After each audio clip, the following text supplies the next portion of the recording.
রান্নাঘর থেকে সকলকে স্বাগত জানাচ্ছি। আবার একটা রেসিপি আপনাদের মাঝখানে শেয়ার করতে চলেছি, সেটা হলো আপেলের জুস।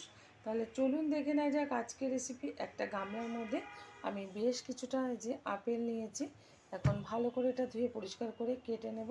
তারপরে কিভাবে জুসটা বানাবো সেটা আপনাদের মাঝখানে শেয়ার করব। আপেলগুলো কিন্তু ভালো করে ধুয়ে পরিষ্কার করে এই যে ছোট ছোট টুকরো করে নিয়েছি। আর এদিকে কিন্তু একটা মিক্সিং জার নিয়েছি, এর মধ্যে আপেলের টুকরোগুলো আমি দিয়ে ভালোভাবে পেস্ট করে নেব। কারণ একবারে হবে না, দুবারে করে নেব।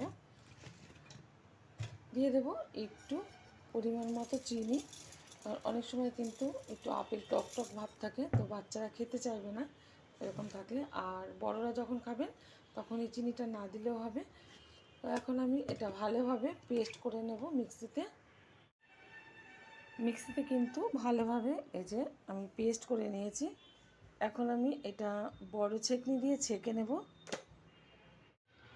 আপেলগুলো পেস্ট করার পর কিন্তু এতটা হয়েছে, আর আমি মিক্সি জার থেকে এটা ঢেলে নিয়েছি গামলাতে। এখন আস্তে আস্তে করে আমি ছেঁকনিতে ছেঁকে নেব, একটা পাত্রের মধ্যে ছেঁকে নিয়ে।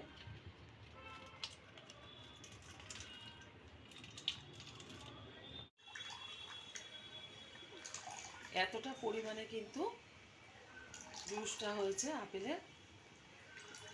এখানে কিন্তু কোনো জল ব্যবহার করিনি, যেহেতু অনেকটা পরিমাণে এখানে আপেল ছিল। আর এরকম কালার হওয়ার কারণ হলো আপেলের কিন্তু খোসা সমেত আমি এটা মানে পেস্ট করেছি, আর এখানে এতটা ছিবড়া বেরিয়েছে। এখন হাতটা প্রথমে ভালো করে ধুয়ে পরিষ্কার করে নেব। এখন আমি এখানে 3টে কাচের গ্লাস নিয়েছি, একটা প্লেটের উপরে আস্তে আস্তে করে ঢেলে দিচ্ছি। এর মধ্যে কিন্তু আপনারা একটু বিট লবণও ব্যবহার করতে পারেন, আমি বিট লবণটা ব্যবহার করলাম না যেহেতু জুস, সেই কারণে শুধুই আমি এখানে হালকা করে একটু চিনি দিয়ে তারপরে কিন্তু জুসটা আমি ঢেলে দিচ্ছি। আমার এই রেসিপি যদি আপনাদের ভালো লেগে থাকে, আপনারা অবশ্যই আমার চ্যানেলটিকে সাবস্ক্রাইব করবেন, লাইক করবেন, শেয়ার করবেন। আর এরকমভাবে আপেলের জুস বানিয়ে খেয়ে দেবেন, আশা করি ভীষণ ভীষণ ভালো লাগবে।